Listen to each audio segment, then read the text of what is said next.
Au nom du Père, et du Fils, et du Saint-Esprit. Amen. Mon Seigneur et mon Dieu, je crois fermement que tu es ici maintenant, que tu me vois, que tu m'entends. Je t'adore avec profonde révérence. Je te demande le pardon de mes péchés et la grâce de bien faire ces 10 minutes de prière. Marie, Saint Joseph et mon ange gardien, intercédez pour moi. Les apôtres dirent au Seigneur, « Augmente en nous la foi ». Cette question, cette demande, on la retrouve plusieurs fois dans l'Évangile. Pourquoi les apôtres, les 12, te posent-ils cette question, Jésus ? Parce que les 12, c'est le cercle des proches, c'est ceux qui ont tout vu de près. Dans les salles de classe, dans les stades, dans les églises, il y a les derniers rangs, où on ne voit pas grand-chose. Et puis il y a les premiers rangs, où les premières tribunes, ou les tribunes des stades, qui en général sont chères, où on voit bien, on voit de près. Et les apôtres ont vu de près, pas par ouï-dire, pas par impression, mais ils ont vu la résurrection d'un jeune garçon, puis d'une jeune fille. Ils ont vu 5000 personnes nourries en partant de 5 pains et 2 poissons. Ils ont vu des possédés délivrés en un instant. Alors pourquoi ont-ils besoin de foi ? Ils croient en Jésus, ils demeurent avec lui tous les jours, mais sans doute ils sentent, et moi aussi je sens, Seigneur, nous sentons peut-être que notre foi est encore faible. Les apôtres sentent qu'ils n'ont pas encore assez de confiance en ce maître que pourtant ils voient tous les jours et qui les a choisis. Un jour ils ont entendu leur Seigneur louer la foi d'un centurion qui lui avait fait dire je veux vraiment que mon serviteur soit guéri, mais ne te dérange pas, n'entre pas chez un païen. Le centurion n'était pas juif. Dis seulement une parole, avait dit le centurion par le biais de messagers. Dis seulement une parole, et même à distance, mon serviteur sera guéri. Une telle confiance. Et Jésus avait dit, je vous le déclare, même en Israël, même parmi vous, je n'ai pas trouvé une telle foi.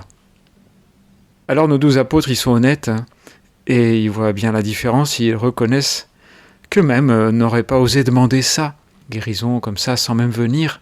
Ils auraient demandé à ce que Jésus vienne, et encore peut-être en doutant qu'il puisse vraiment faire quelque chose. Est-ce que, d'ailleurs, toi et moi, nous ne sommes pas un peu comme ça ?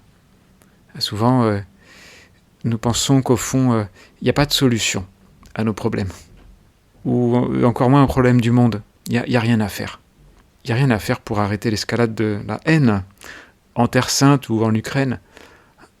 Et même dans nos petites affaires, souvent, peut-être pas, mais souvent, nous nous contentons de survivre tant bien que mal, à nos peurs, nos difficultés. Ou alors on préfère pas les voir, d'ailleurs, les problèmes. On préfère ne pas les nommer, ne pas trop y penser. Et voilà, par notre attitude, plus que par nos paroles, nous disons un peu ce qu'affirmait Job. Enfin, il parlait avec Dieu. Et Job, le pauvre, il disait « Je suis à bout de patience, je ne vivrai pas toujours. Laisse-moi donc, mes jours ne sont qu'un souffle. » Job disait à Dieu « Non, laisse-moi, tu peux rien faire pour moi. » Alors oui, Seigneur, peut-être on t'a dit ça, parce que on a vu « Seigneur, j'arrive pas à me corriger de cette manie ou de cette addiction, alors j'ai plus trop y penser, de toute façon c'est pas si grave. » Mais Dieu se laisse trouver. Et bien sûr qu'il peut faire quelque chose. Et heureusement, il provoque la rencontre et il nous invite à ouvrir une porte à l'espérance. Nous connaissons tous, je pense, des gens qui se sont trouvés dans des situations difficiles ou même extrêmes et qui ont été sauvés après avoir prié. Voilà, sans drame, mais quelqu'un me disait je suis arrivé en retard à l'enregistrement de mon vol transcontinental, c'était pour revenir de San Francisco, et on m'a dit que je ne pouvais pas embarquer. Et alors, gros problème, parce que j'avais pas non plus d'argent. Alors j'ai beaucoup prié Saint José Maria, et 5 minutes après, on m'a appelé, et on m'a dit, vous pouvez mettre votre valise, vous pouvez embarquer, il y a une place. Ou alors, cette histoire un peu célèbre, tu l'as peut-être entendue, qui a eu lieu aussi aux États-Unis, une jeune femme qui, un soir tard, au milieu d'un parc qu'elle devait traverser à pied, croise un homme vraiment inquiétant. Et alors elle prie son ange gardien de toutes ses forces. et rien ne se passe.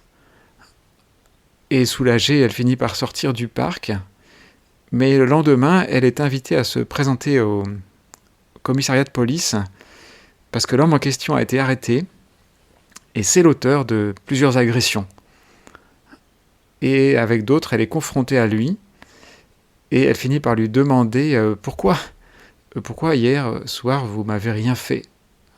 Et l'autre répond vous étiez accompagné par un type tellement costaud que j'ai passé mon chemin, alors qu'elle était seule. Mais elle avait prié son ange gardien.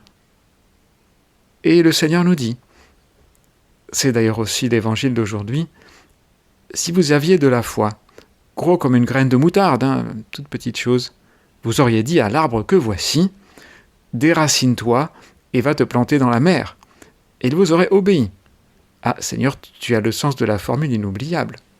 Parce que déjà, déraciner un arbre, même aujourd'hui avec des moyens mécaniques modernes, c'est très difficile. Mais alors à l'époque... Et puis, planter un arbre dans la mer, c'est même impensable. Enfin, ça ne peut pas marcher. Et pourtant, tu as bien dit cela, Seigneur, pour nous choquer un peu, et pour que nous ayons confiance en toi. Et d'ailleurs, il est possible que les montagnes et les arbres que la foi peut déplacer, il y en ait dans ma vie. Une montagne de paresse, par exemple, que j'ai vraiment du mal à faire bouger.